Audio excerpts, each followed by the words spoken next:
Belaikira kotor kok samu kase peka. Situtino priplan khainai bertarjaka Udaipurni rungfrungnai teacher Obijit de bini nukungni borrobai malainai koklam salai obte khaino saiknarka kebengnai bodoli ngai LOP Jitendra Chaudhary এখানে এসেছি এবং যিনি এইভাবে নারকীয়ভাবে যাকে এই হত্যা করা হয়েছে তার স্ত্রী, তার মা, তার দাদা, বৌদি এবং তার একমাত্র সন্তান তার সাথে কথা বলেছে। তার সাথে এই এখানকারই যারা স্থানীয় মানুষ, তো এটা কোনো বুঝতে কোনো অসুবিধা নেই যে এই হত্যাকাণ্ড সম্পূর্ণ পরিকল্পিত এবং এই পরিকল্পনা যেটা সমাজের একজন কীট, সমাজ বিরোধী, নানা ধরনের অন্যায় কাজের সাথে লিপ্ত এবং তার মধ্যে জঘন্যতম হলো নিজের মেয়েকে ব্যবহার করে। নিশ্চয়ই মেয়ের বয়স তো খুব বেশি হবে না, আমি মেয়েটাকে দোষ দিই না, কেমন তোর অভিভাবক মেয়েকেও তার এই ষড়যন্ত্রের হাতিয়ার বানিয়ে একজন নিরীহ এবং একজন যে সমাজের খুব একজন ভালো শিক্ষক, যিনি গৃহশিক্ষক হিসাবে, সর্বশিক্ষা অভিযানের শিক্ষক হিসাবে এবং টেটে চাকরি পেয়েছেন মানে মেরিটোরিয়াস, যার অসংখ্য ছাত্রছাত্রী ছড়িয়ে আছে এই নানা পদে সমাজে প্রতিষ্ঠিত, তাকে খুন করা হয়েছে। তার চেয়ে জঘন্য এবং আরও বেশি অপরাধের, এটা তো অপরাধী অবশ্যই, পুলিশ। ঠিক আছে, যদি কোনো পরিবার থেকে এরকম কোনো অভিযোগ হয় তাকে পুলিশকে শুনতে হয়। পুলিশ কোনো অভিযোগ কেন শুনলো এটা বলছি না। একজন অপরাধীও যদি ক্যামোফ্লেক্স করে সেভাবে কোনো অভিযোগ থানাতে দায়ের করে, তাকে শুনতে হবে, পরীক্ষা করতে হবে। কিন্তু এখানে পুলিশ সবটা দেখলো আর একজন প্রায় মুমূর্ষ এভাবে তাকে মারা হয়েছে, থানাতেই ভূমি করছে, কোর্টে গিয়ে ভূমি করছে, হসপিটালে নিয়ে গেছে। এবং আমি শুধু কোর্ট কেন, এই পুলিশ কেন, আর কেপুর থানার পুলিশ বা যে অফিসাররা এসেছেন, আমি সব পুলিশকে দায়ী করছি না, যিনি দায়িত্বে ছিলেন সাব ডিভিশন হসপিটাল। আমি এই প্রশ্নও তুলব এখন এটা শুনে, আমার আগে এটা জানা ছিল না যে এরকম একটা গুরুতরভাবে আহত একজন রোগী পেশেন্ট গেল, তার কাছে তো এটা আসামি না খুনি না সাধু না সন্ন্যাসী দেখার বিষয় নয়। একজন ডাক্তারের দায়িত্ব হলো gravity of that injury, to what extent. হাসপাতালে বেডে সারা রাত শুয়ে দিয়ে পরদিন পাঠিয়ে দিল, এটাও তো আর একটা কালপাবেল ক্রাইম। অর্থাৎ সব মিলিয়ে প্রাথমিকভাবে আমার মনে হচ্ছে যে অভিযুক্ত সে তো বটেই, তার সাথে যে পুলিশ অফিসার এবং উদয়পুর সাব ডিভিশন হসপিটালের যিনি ইনচার্জ বা যে ডক্টর দেখেছে, সবগুলোই সঠিকভাবে তদন্ত হওয়া দরকার যদি এর ন্যায় বিচার করতে হয়। আমরা এখানে এসছি কারণেই, অন্য কোনো সম্পর্ক অন্য কোনো অ্যাঙ্গেল থেকে না। আমাদের একজন নাগরিক এবং প্রত্যেক নাগরিকের সে নাগরিকের পাশে দাঁড়ানো দরকার সে থেকে। তো আমরা সব শুনেছি, এসপির কাছে যাব এবং পরিবারকে বলেছি পুলিশের প্রতি আমাদের আস্থা রাখতেই হবে। এক্ষুনি বলছি না পুলিশকে বিশ্বাস না করা, রাখবো আমরা, কিন্তু যদি না হয় তাহলে অন্য জায়গায় যেখানে ন্যায় বিচার দিতে পারে সে জায়গার দরজাতে আমাদের নক করতে হবে। আমরা সেই জায়গায় পরিবারের পক্ষে আমাদের সমস্ত শক্তির দ্বারা। সাংবাদিক বন্ধুগণ, আপনাদের ভারতের কমিউনিস্ট পার্টি বাংলাদেশের তরফ থেকে সকলকে শুভেচ্ছা জানাচ্ছি। তো আজকে আমরা আপনাদেরকে আহ্বান করেছি এখানে একটা অত্যন্ত মর্মান্তিক তার সাথে একটা জঘন্য অমানবিক ঘটনা। সেখানে আমাদের রাজ্যের পুলিশ প্রশাসন, অবশ্যই এখানে এই গুমতি জেলার পুলিশ প্রশাসন, তাদের ভূমিকা সব মিলিয়ে আমরা যা প্রত্যক্ষ করেছি এ সমস্ত বিষয়ে আপনাদের কাছে তুলে ধরার জন্য। আপনারা জানেন গত 8ই আগস্ট এই রাজর্ষি যে প্রেক্ষাগৃহ ভিক্টোরিয়া, তার পাশে একজন খুবই নিষ্ঠাবান, সৎ এবং উদয়পুর মহকুমার অত্যন্ত সুনামের সাথে যিনি দীর্ঘদিন শিক্ষকতা করে এসছেন, এরকম একজন গুণী শিক্ষক অভিজিৎ দে, তিনি একজন সমাজ বিরোধী এই উদয়পুরে। তার চক্রান্তের নৃশংস শিকার হয়েছে। আমরা আজকে সকালবেলা 10:15 নাগাদ সেখানে গিয়েছিলাম।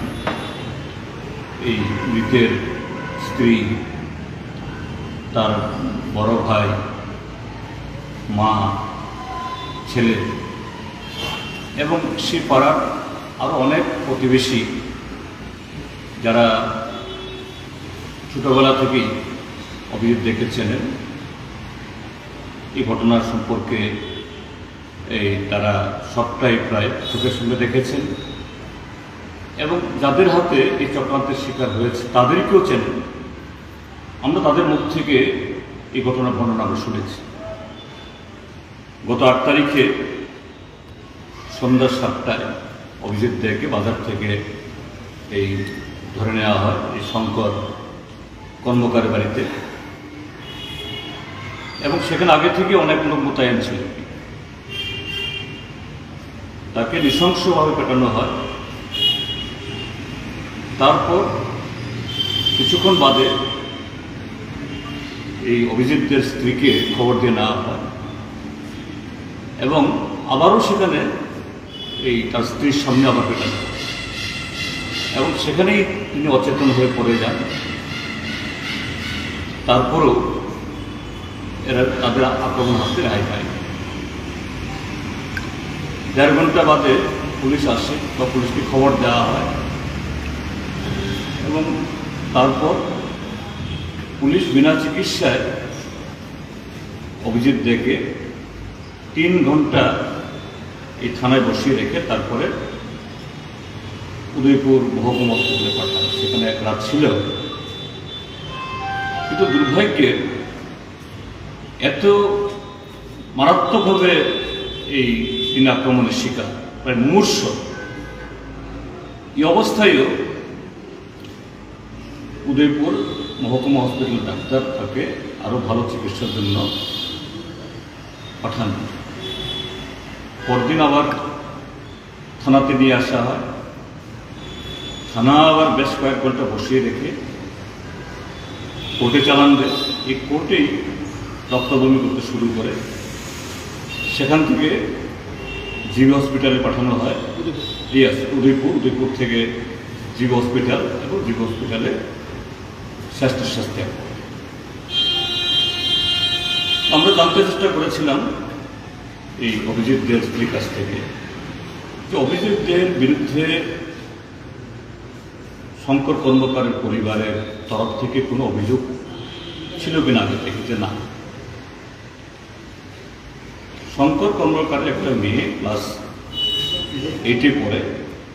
5-6 দিন আগে আরও 10টা ছেলে মেয়ের সাথে তারা সেখানে পড়তে এসছে।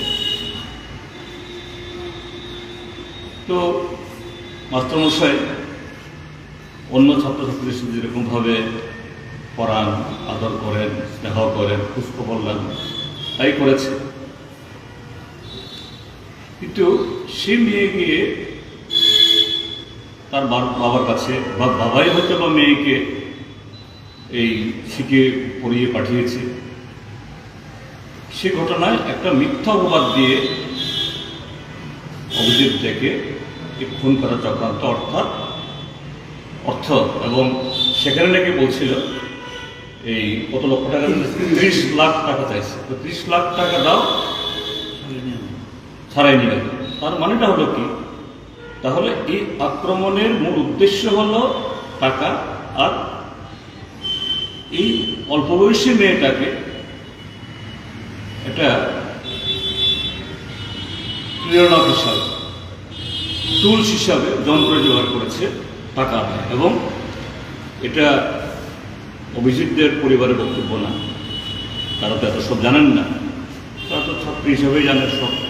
কিন্তু প্রতিবেশী যে আমাদের বললেন যে শঙ্কর কর্মকারের সেই মেয়েটিকে দিয়ে এই সাম্প্রতিক কালেও আরো একজন শিক্ষকের কাছ থেকে এইভাবে ট্রেপে ফেলে 1 লক্ষ টাকা আদায় করে নিয়েছে।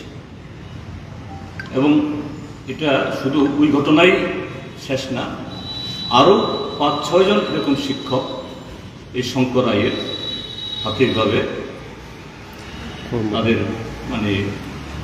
সালামি নিতে হয়েছে। অর্থাৎ এই চক্রান্তের ফাঁদে ফেলে মেয়েটাকে টুলসে ব্যবহার করে শঙ্কর কর্মকার এইভাবে অর্থ আদায় করেছে। অর্থাৎ তার পেশাই হলো ব্ল্যাকমেলিং করা এবং নানা অপরাধের সাথে যুক্ত।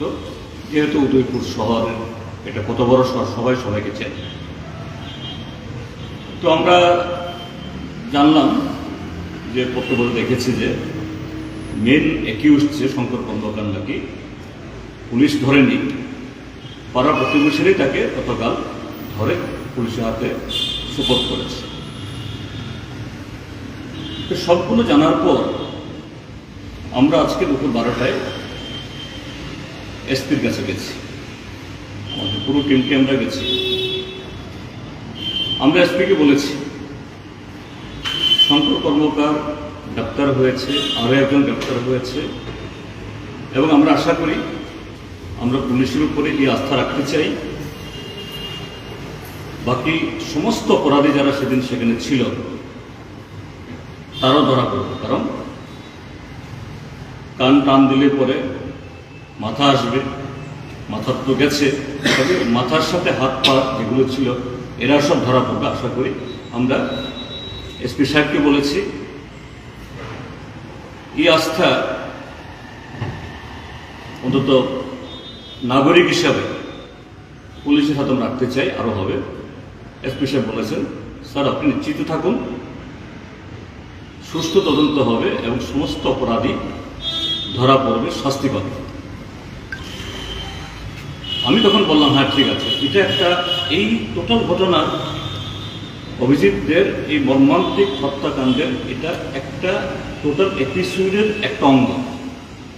শঙ্কর কর্মকার এবং তার সাথে যারা যুক্ত অন্যান্য সমাজবন্ধী, এটা একটা, কিন্তু এর সাথে আরও একটা অপরাধ আরও জঘন্য,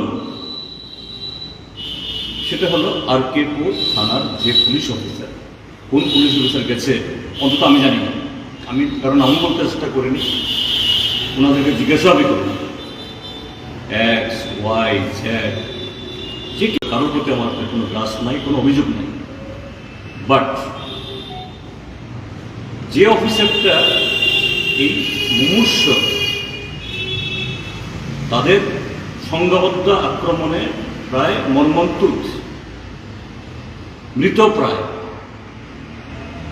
তাকে উঠিয়ে নিয়ে আসুন, নিশ্চয়ই তাকে তো এর থেকে তার আলাদা করে তার নাম বলার সুযোগ নাই। তার সাথে শুরু থেকে যে অফিসার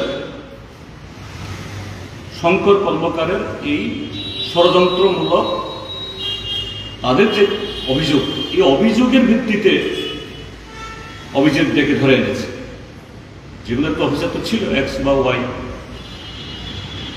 এবং যিনি কেস হ্যান্ডেল করে এই কোর্টে পাঠিয়েছেন, 3টি ঘন্টা বিনা চিকিৎসায় বসিয়ে রাখলো, লকআপ ঢুকিয়ে রাখলো। জল দিয়েছে নাকি জলও খেতে পারেনি, কিছু খাওয়া দিয়েছে খাওয়া ধরতে পারেনি।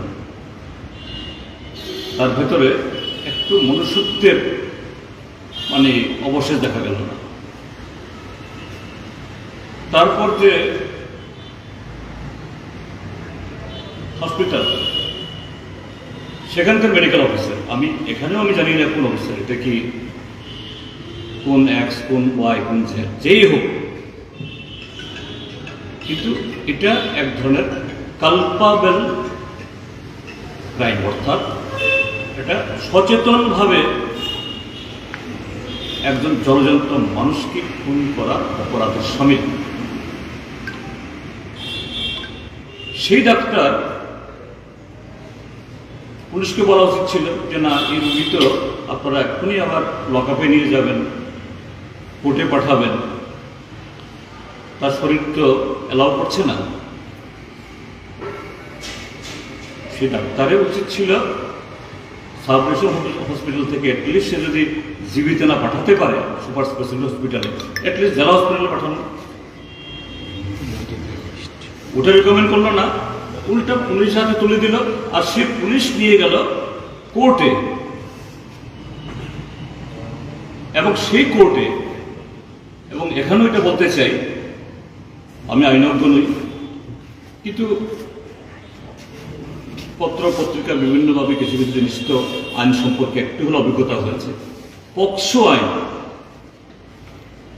পক্সো আইনে যদি কারো বিরুদ্ধে কোনো কেস নেওয়া হয়, চট করে একদিনে জামিন পাওয়া যায়, অভিযুক্তের জামিনও পেয়ে গেল।